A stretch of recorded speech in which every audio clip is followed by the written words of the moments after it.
All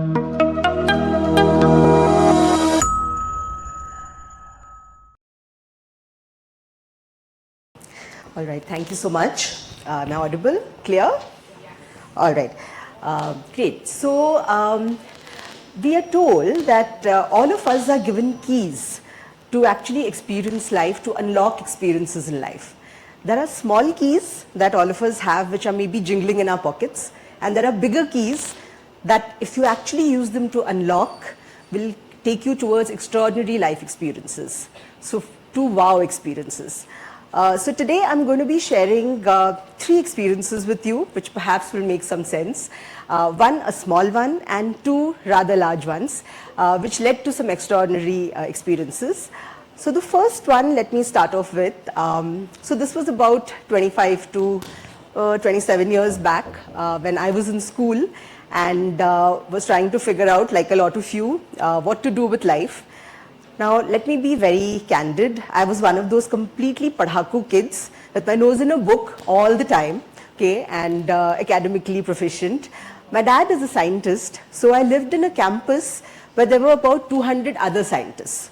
So you can imagine when the JEE results used to come out, it was like a mithai trail.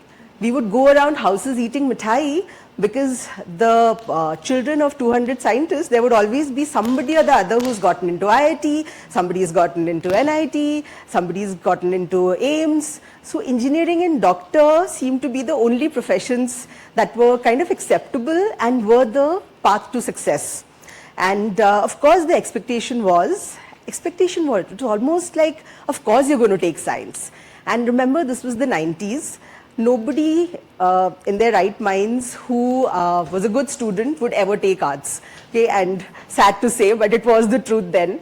And but in my mind there was this kida, and I was like, but why not? I do not want to do science.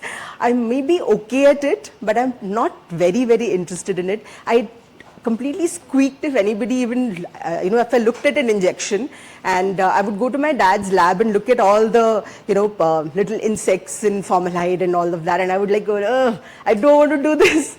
Yeah, but what I did was I said, okay, I'm going to take up arts. There was almost a funeral atmosphere that was happening.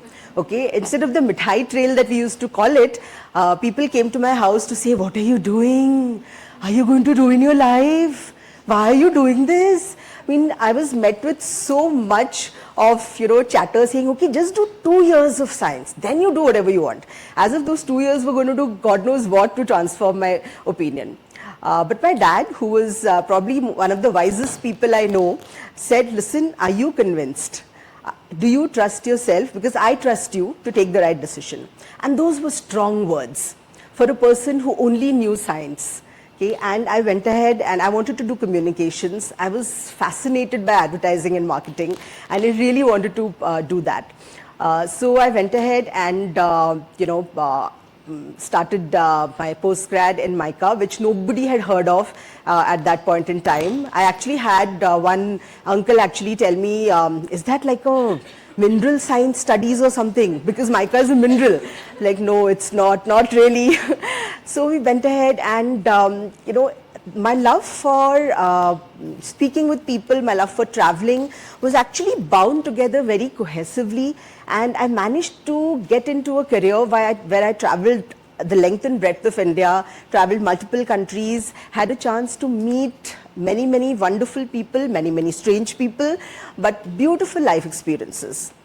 Now, the world was my oyster at that time. I was really, traveling across the world, having a fun time, got married, all good, all great, very successful. Then life had a googly. My eldest child, Ishan, actually I've forgotten to do this.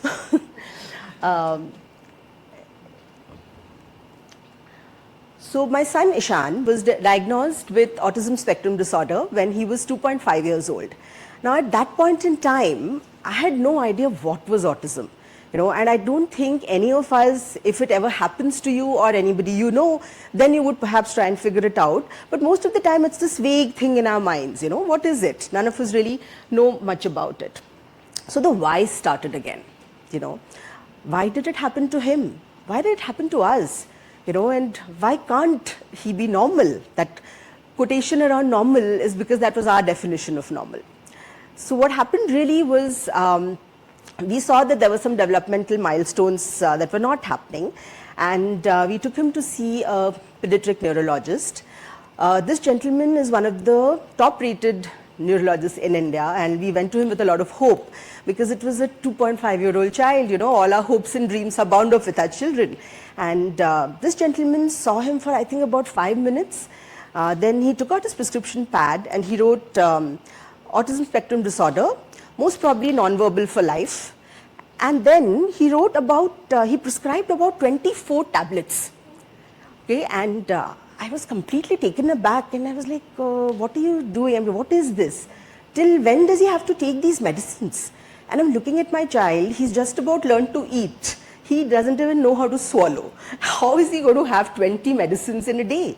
So this doctor turned to me and he says, ma'am, this is autism. This is something you'll have to manage. This is not something you can, do much about. You'll probably just take him to therapies, and he's not going to do much in life. So just kind of deal with it. The whole apathy in that, delivering kind of a life sentence was quite very clinical, and it was like there was darkness all around. And we were like, okay, what do we do now? So that journey home from the doctors was made in total silence. Okay, and we reached home, and I said, okay, what do we do now? Okay, after all the whys and after all the thinking about what to do and frantically googling and seeing what is this thing and what should we be doing, then we kind of calmed down. Okay, hopefully we are rational people, and we calmed down, and we said, okay, let's think of the why not now.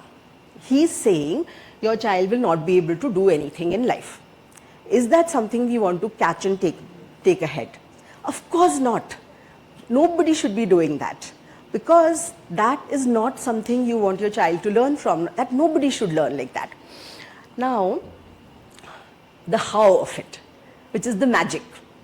The mantra here is assume competence. Now, I'm not saying that you just say, oh, assume competence like some, random mantra and go on with it. Okay? There is a lot of grit, there's a lot of tears, there's a lot of courage that you have to kind of, take up. But if you think in your mind that, of course, he can do it. And we have always tried to assume that, yes, he can do this. Let's just see how we can make him do this. So, Ishan is 15 today, and I'm just going to. So, lots of therapies, lots of love, lots of laughter later. Today, he speaks not through his voice. Okay, I think he was 3 when he said his first word, which was cake. I was so happy. I think I ran around telling everybody, oh, first word has come, first word has come. Now it's going to come. Unfortunately, that never happened. But he does communicate. And mind you, does he communicate? He has opinions, okay, and a wicked sense of humor. He communicates through a tab, through the software called Avaz, which actually translates whatever he's typing into a voice. And it's been such a boon for us because he types beautifully. He types beautifully, he has words, he makes us understand what he thinks, not only his choices, but his opinions. Yesterday, he basically messaged me saying, Mom, please, could you not sing? You're not very good at it. So, and that's beautiful because communication is not only talking. Communication can be anything. So today he's running, he runs marathons, runs the Tata Marathon every year, runs multiple marathons actually. He swims, he skates, he sings without a voice, but yes, he does sing. So all the latest songs you can hear from him. He actually, so we have this Avaz community where there are many other children also who speak through Avaz, and these children together with Ishan, they've all co-authored this beautiful book called Talking Fingers, okay, where they have actually talked about their lived experiences in autism. And wonderfully, this book was actually made into a movie last year, and they got nominated for the Dada Saheb Phalke Short Film Award. Yeah, and they also, thank you, and they also won the Cadre Film Festival Award for the most popular film. So the children are of course extremely happy, and so are we as proud parents who were once told that this child is not going to be doing anything at all. Yeah, and so that's where the why not, and the wow actually converges together. And as you can see, there is, and today what Ishan is actually doing is actually writing these short stories about his lived experiences, and we are distributing them as animated stories and even short stories to neurotypical children like you, who would be able to understand what a neurodiverse child goes through, what are their lived experiences, just to make the world a little more inclusive, a little more tolerant. Yeah. Now my third story actually stems from this. Of course, it's been more than 12 years now since we've been an autism family. Before I go on to that, another example I'd like to give, this happened just last week, and we in the autism community were absolutely wowed by the fact that Viraj Dhanda actually got into MIT, Massachusetts, not Manipal. Yeah, and he's also a non-verbal autistic child, and at 19 he actually got into MIT. So we cannot right away neurodiverse children saying, hey, they're not going to be doing anything at all. They have minds, they understand everything, and we all just need to accept and understand them. Yeah, great.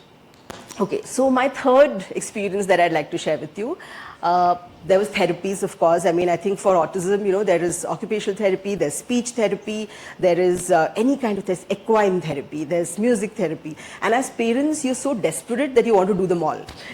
Before you realize what works for your child and what doesn't, you want to do them all to try and test it all out. So we were doing therapies, parenting of 2 kids, there were work deadlines. I was literally turning into a human jalebi because I was being stretched on all sides. Yeah, and I realized that the corporate world doesn't really have infrastructure for women like me who require, a little understanding, a little empathy, and perhaps a little flexibility. And though I did have very good bosses and all of that, didn't really get that much of, support that I would probably need at that point. So I thought, let me take a step back, and then I realized I'm not the only one. There are many women who actually go through this, right? People who, so 50% of the women workforce actually drop out, and barely 27% actually make their way back. It's not because they're not capable, it's just that life happens. And unfortunately women bear the brunt of it and tend to drop off careers and stuff like that.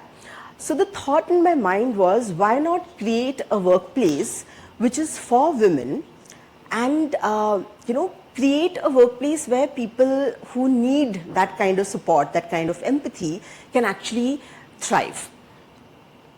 Yeah. So work from any location, choose your, and remember this was pre-COVID, so the model actually worked really well. So work from any location, choose their time, and the idea was that, respect the experience. Give flexibility not as a favor to somebody, acha chalo, I'll give you this much time. Give it as the foundation of your company. So people who actually, I have somebody working with me who's an army wife who's stationed in Jammu. Now she can't get a job anywhere else, right? But she's a brilliant researcher. So she's somebody who works with us. I have somebody working out of Dubai. I have somebody working out of New York who can't work because of visa issues. And then I have people who have children on the spectrum. I have people who've got newborns who really had to give up jobs. They can come into our office, completely non-judgmental space, and they can start working over there. No problem at all. There's not even a question of, somebody thinking, oh, why have they got their kids here? Nothing like that. Please, you're a mother, you're also a corporate worker. That's fine. You thrive in both roles. Nobody is going to judge you anywhere. Yeah. So we started TEDxKIS in 2012, built on these 3 pillars, which was, one was trust. These are not kids. These are women who thrive in responsibilities.